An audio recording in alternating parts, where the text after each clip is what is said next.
నేను ఈ రోజు వరలక్ష్మి వ్రతం సెలబ్రేట్ చేసుకున్నాను మా ఇంట్లో.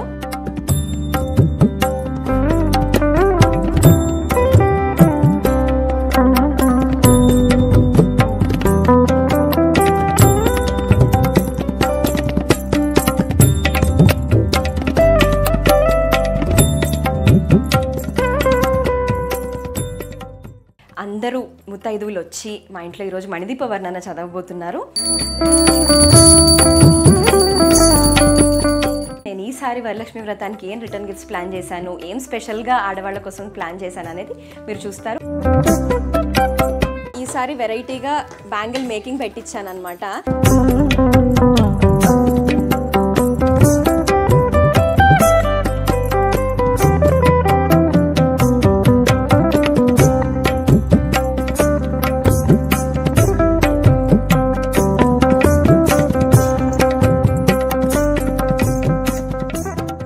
Hello everybody, welcome back to my YouTube channel.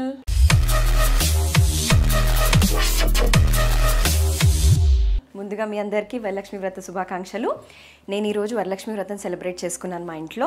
And ఒక చిన్న పూజ కూడా ఉంది. అందరూ ముత్తైదువులు వచ్చి మా ఇంట్లో ఈరోజు మణిదీప వర్ణన చదవబోతున్నారు. సో కాసేపు పూజా కార్యక్రమం అంతా జరిగాక నేను ఈసారి వరలక్ష్మి వ్రతానికి ఏం రిటర్న్ గిఫ్ట్స్ ప్లాన్ చేశాను, ఏం స్పెషల్గా ఆడవాళ్ళ కోసం ప్లాన్ చేశాను అనేది మీరు చూస్తారు. అట్ ద సేమ్ టైం మా అమ్మవారిని కూడా నేను మీకు ఈరోజు ఈ వ్లాగ్లో చూపించబోతున్నాను అనమాట.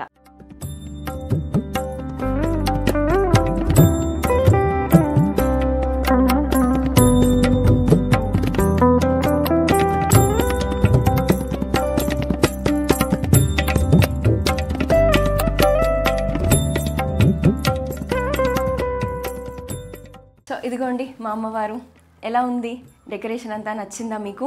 ఎలా ఉందో కూడా చెప్పండి. ఈ డెకరేషన్ అంతా మేము నిన్నే ఫినిష్ చేసేసుకున్నాము. నాకు అమ్మ హెల్ప్ చేసింది ఈ డెకరేషన్ అంతా చేయడంలో. అండ్ పొద్దున్నే పూజ చాలా హ్యాపీగా అయిపోయింది, చాలా ఫాస్ట్గా ఈరోజు. అండ్ ఇప్పుడు ఇంకా మనం దీపారాధన చేసుకొని తాంబూలాలు ఇచ్చుకుందాం.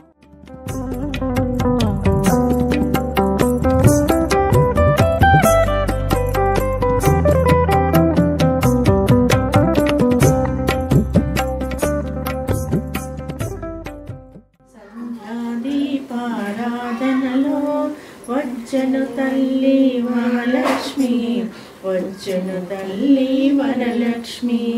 కాళ్ళకు గజ్జలు కట్టింది, మెడలో హారం వేసింది, పిలిచిన వెంటనే పలికింది, అడిగినదంతా ఇచ్చింది. ధనములనిచ్చును ధనలక్ష్మి, ధాన్యములిచ్చును ధన్యలక్ష్మి, వరములనిచ్చును వరలక్ష్మి, సంతానమిచ్చును సంతానలక్ష్మి. అందరూ చేరి రండి, మంగళ రూపం కనరండి. సాయంకాలపు సమయములో సంధ్యాదీపారాధనలో వచ్చను తల్లి మహాలక్ష్మి, వచ్చను తల్లి వరలక్ష్మి.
స్టార్టింగ్లో చెప్పినట్టు ఈసారి వెరైటీగా బ్యాంగిల్ మేకింగ్ పెట్టించాను అనమాట. అంటే మనకి బ్యాంగిల్స్, గాజు బ్యాంగిల్స్ ఇచ్చి అవి ఇంటికి వెళ్ళే వరకు ఉంటాయి, ఒక్కొక్కసారి అవి బ్రేక్ అయిపోతాయి, plus at the same time size సరిపోతుంది, వాడతారు వాడకపోతారు. సో నేను ఈసారి ఏం ప్లాన్ చేశానంటే ఇలా వచ్చి వాళ్ళు చేస్తే వాళ్ళ సైజ్ ఏంటనేది చెప్పి చక్కగా చేయించుకోవచ్చు. సో ఈయన నాకైతే ఎప్పటి నుంచో తెలుసు. అండ్ మీరు సిద్ధన్ 3rd బర్త్డే వీడియో చూసినప్పుడు కూడా మీరు చూసుంటారు, కిడ్స్ ల్యాండ్లో నేను ఆయనను పిలిపించి మరీ పెట్టించాను. చాలా బాగా చేస్తారు, అసలు ఎంత పర్ఫెక్ట్గా చేస్తారంటే అసలు ఆయన చేయడం చూస్తుంటేనే చాలా ముచ్చటేస్తుంది. చాలామందికి అందరూ ఒక్కొక్క పేర్ ప్లేస్లో 2 to 3 పేర్స్ తీసుకుంటారనమాట. సో మీకు కూడా ఎప్పుడైనా ఇలా చేయించాలి, ఎనీ అకేషన్ ఆయన వచ్చి చేస్తారు. సో మీకు ఏ అకేషన్కి కావాలన్నా సరే నేను ఆయన డీటెయిల్స్ అనే డిస్క్రిప్షన్లో పెడతాను, చూడండి. అండ్ ఇది కాకుండా నేను ఈసారి ఎకో ఫ్రెండ్లీ టైప్లో మొక్కలు కూడా ఇచ్చాను. అవి నందివర్ధనం, రోజు ఒక పువ్వు దేవుడికి పెట్టుకోవచ్చు చక్కగా. సో ఇవి ఈ సంవత్సరం నా Varalakshmi Vratam celebrations. I hope you guys like the video. Like, share and subscribe to Rishi Kaburlu. See all in the next vlog. Bye.